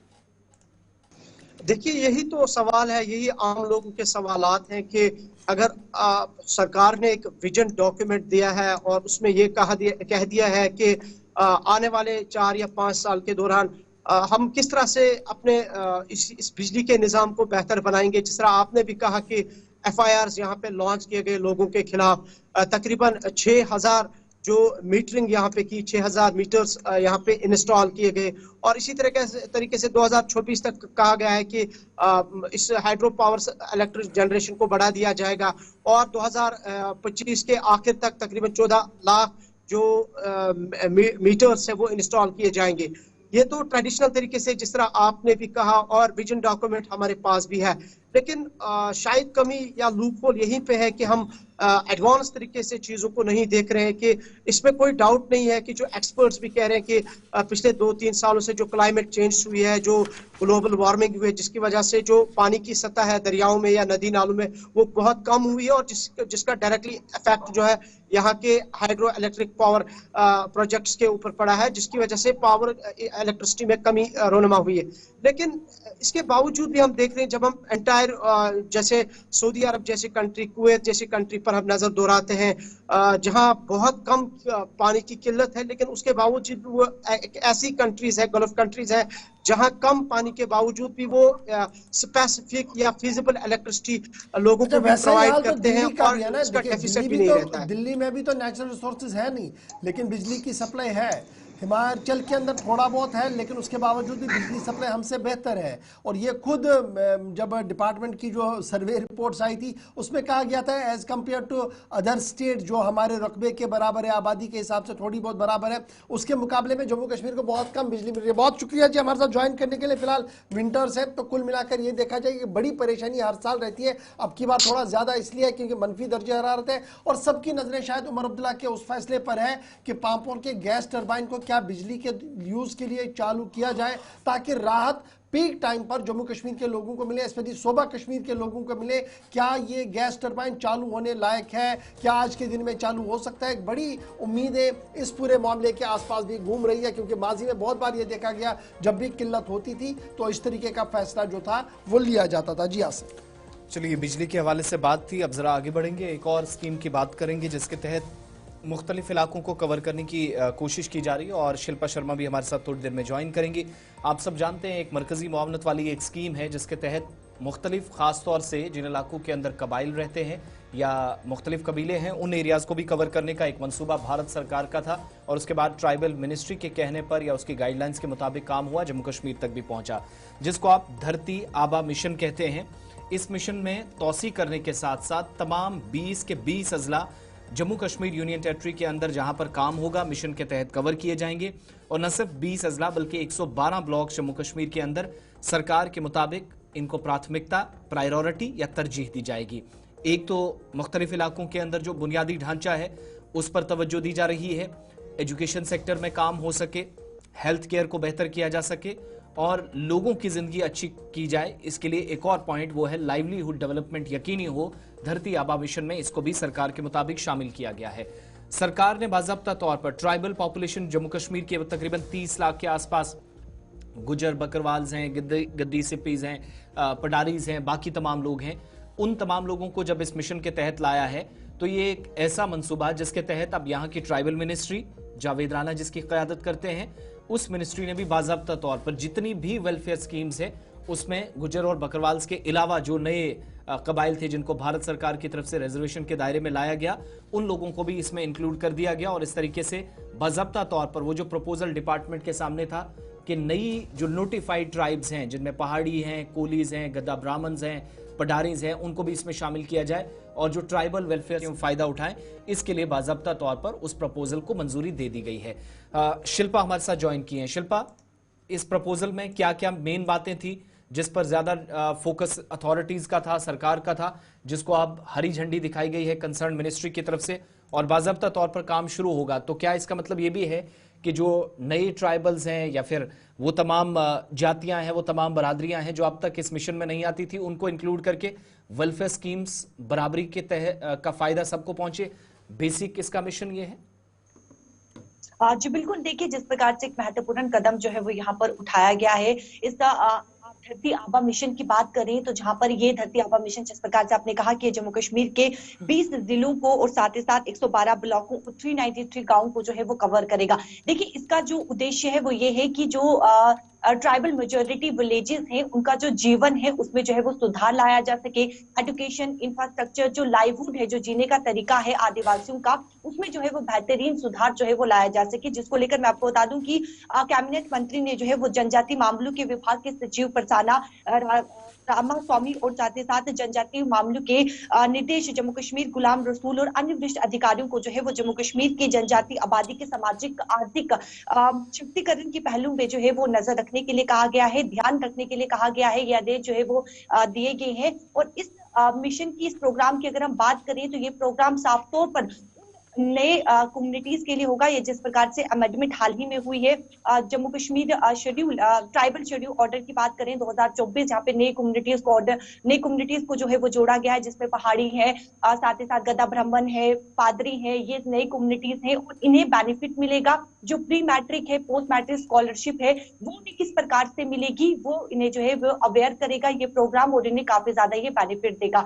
देखिए अगर हम कुल मिलाकर आबादी की बात करें तो इस समय जब इन नई कम्युनिटीज को जोड़ा गया है तो आदिवासियों की समय जो आबादी है वो बढ़कर 30 लाख अप्रोक्सीमेटली 30 लाख के करीब जो है वो हो चुकी है। तो ये नया प्रोग्राम यानी कि जो धरती आबा मिशन है, इस प्रोग्राम की अगर हम बात करें तो इस प्रोग्राम में साफ तौर पर जो एजुकेशन है, इंफ्रास्ट्रक्चर है, साथ ही साथ जो जीवन है आदिवासियों का, उसमें जो है वो काफी ज्यादा सुधार भी लाया जाएगा। इसके अतिरिक्त अगर मैं बात करूं तो 676 नए गांव और बारामूला और साथ ही साथ कुपवाड़ा सहित जो एस्पिरेशनल विलेजेस है, माफ कीजिए एस्पिरेशन जिला है, उन्हें जो है वो 204 गाँव को शामिल करने के लिए जो यहाँ पर पहचान भी किया गया है। तो जो इस मिशन के तहत की अगर मैं बात करूं तो कुल आदिवासी गाँवों की संख्या जो है वो 880 हो गई है। तो अप्रोक्सीमेटली जो पॉपुलेशन है इस समय नई कम्युनिटीज को जोड़कर वो करीबन 30 लाख हो गई है। तो ये बेहतरीन कदम है जो फराहम करने के लिए धरती आबा मिशन में।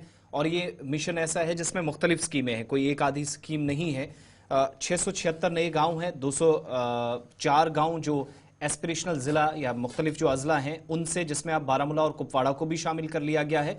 और जो टोटल इस वक्त आबादी जम्मू कश्मीर की है उसमें 12% के आसपास ट्राइबल पॉपुलेशन बनती है, जिसमें गुजर हैं, बकरवाल हैं, पहाड़ीज हैं, गद्दी, सिप्पी, गड्ढा, ब्राह्मण, तमाम लोगों को इंक्लूड करके। और ये जो रिजर्वेशन के दायरे में भारत सरकार ने इस साल नए जो ट्राइबल्स लाई हैं, जिसमें पहाड़ीज वगैरह और 3-4 और ग्रुप्स भी थे, वो तमाम लोग भी प्रधानमंत्री आदि आदर्श ग्राम योजना PMAAGY जिसको कहते हैं, ये ट्राइबल्स के जितने भी विलेजेस हैं, जो गांव हैं, उन तक बढ़ाने का फैसला लिया गया है।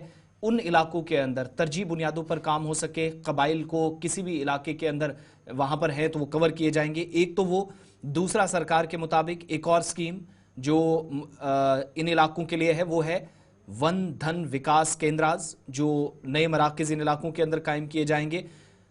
किसी कबायली इलाके के अंदर, चाहे वो बारामूला हो, कुपवाड़ा हो, राजौरी, पुंछ हो, किश्तवाड़ या डोडा की किसी इलाके में है, या कश्मीर के बांडीपुरा के अंदर हैं, इन तमाम लोगों में खासतौर से जो आर्टिजन्स हैं, ट्राइबल आर्टिजन जो आप कहते हैं, इन्हीं बरादरियों में से एक उनको एंटरप्रेन्योरशिप का अपना मौका दिया जाएगा। सरकार स्कीम में बाज़ाब्ता तौर पर इसके लिए गुंजाइश रखी जाई है, स्किल रखी गई है, स्किल डेवलपमेंट ट्रेनिंग होगी, सरकार की तरफ से माली मुआवनत की जाएगी, और बाज़ाब्ता तौर पर जो वो प्रोडक्ट्स तैयार करेंगे, जो मसनूआत तैयार उनकी तरफ से क्राफ्ट्स के जरिए होंगी, प्रोडक्ट्स उनके तैयार होंगे, मार्केट तक वो कैसे इजीली पहुंचाई जा सकें, एक ये भी बुनियादी मकसद है, वो स्कीम के तहत होगा। Pre matric, post matric scholarship जो है वो बच्चों को तालीमी मैदान में आगे आने से इससे फ़ायदा मिलेगा, एक ये मकसद।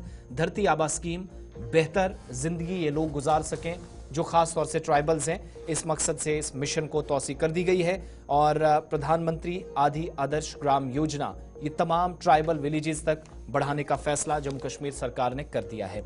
चलिए खबरों पर यहाँ ब्रेक लगाते हैं। आपसे वादा था कि चंद मिनट पहले आपकी कॉल्स ली जाएंगी, कॉल्स आना शुरू हो गई हैं। आप अपनी बात रखिएगा, एक एक करके हमारे साथ ज्वाइन करेंगे। टीवी की आवाज़ बंद रखें, कम और कलील वक्त में अपनी बात रखिएगा। फर्स्ट कॉलर हमारे साथ लाइन पे है, चारों नंबर्स आपकी स्क्रीन पर आ रहे हैं। हेलो हेलो जी, नाम बताएं, कहाँ से?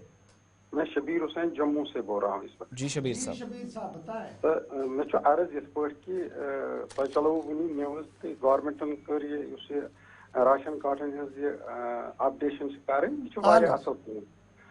असल कम, मगर अर्ज इस पे कि वैली सीनियर सिटीजन तम वनकस वादी मज नबर द्राम, तो दाश मुनश वन कि तुम करो सा विदिन डेज मज बायोमेट्रिक, करो बायोमेट्रिक ये जम्मिस मज या दिल्ली मज या कुन जाए तम हेको कर, मगर यु गसान तिम ये मुनशन पन ओवरलोड, तम हेकान सन कम कर गवर्नमेंट अगर अख चीज करे कि सह कर अनाउंस कि जम्मिस मज या कुन जाए फलान जाए गो अक्सी जाए रोजा कर बायोमेट्रिक। बायोमेट्रिक योतम ताल्लुक entire Jammu Kashmir union territory अंदर येतन ते राशन कार्ड यमन सरकार सो मीट्रिक मशीन तिम हेकन सो कर, तथ तिमन कहीं पाबंदी, जरूर वक्त लगान, तिमन पन पन ये अलहद तौर पर हेक मशीन कह दिथी या कह सेंटर बन तुम आधार पे सेंटर कह अत तो स्पेसिफिक मशीन लगान, तम पे थो तुम पन कत मे उम्मीद कि जरूर महकम जिम्मेदार तम सोचन अत पे यह KYC कित पे गई मुकम्मल, वन डिप्टी कमिश्नरन ती जिम्मेवारी थमज, हो सकता है जिले मकामातन पे मा कर डिप्टी कमिश्नर सब क्या अमुक बंदोबस्त, चूँकि थोड़ा सा करो इंतजार, रात शाम से बने ये कमेटी, हो सकता है आज दोहस अंदर मा गि अत क्या पेशरफ्त, और ये अत अंदर कह पेशरफ्त सो वात तमाम। बहुत शुक्रिया। एक और कॉलर, नेक्स्ट कॉलर। हेलो जी, टीवी की आवाज बंद कर लें और अपनी बात रखिएगा। हेलो हेलो, अस्सलाम वालेकुम। वालेकुम अस्सलाम। अल्हम्दुलिल्लाह।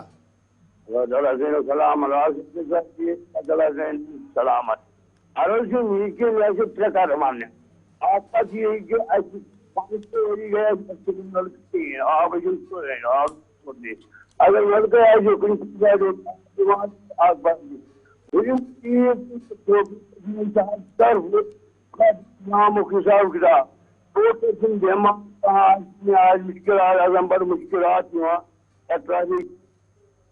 बहुत शुक्रिया। पानी के हवाले से इनकी शिकायतें काफ़ी वक्त से सोपुर से कॉल कर रहे थे और बीच में आवाज़ भी ब्रेक होती है।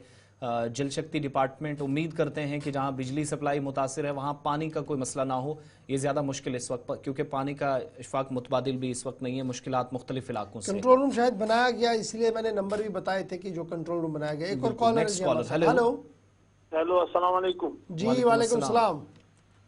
जनाब मलिक साहब पे अर्ज करान जस ना वन बिजली पावर बोज नमत पे बोजान वो बुलियोस बह ये मेगावाट 400 मेगावाट वतन तम वत नक बगलियार 900 मेगावाट दपो 450 गई कशन 450 गई नबर तम क्या 900 पत तम शायद मनमोहन सिंह वजीर आजम ये उमर अब्दुल्ला तम क्या 900 वन ये ट्रांसफार्म दजान वजह क्या वजह शहद ट्रांसफार्म अत गर शीट लीगल पे 2100 रुपये बरान फीस बस हद गर पे मे वो ओतर तोतान यह ठीक ग बात गर 3 पे 400 रुपये थोम रेट इन चंदन गसान वन एग्जिट इंजीनियर सम 10 बजे बेहान गैस बुखार पे 4 बजे 4 बजे है वो नीर फील्डस नीरान या एलेबल शीरीन बाग बेहान कसमा था तो शहर बह दिमा इलाकस नजर लुकन को मुश्किल बिहत पस खाद गजत सन क्या परवाह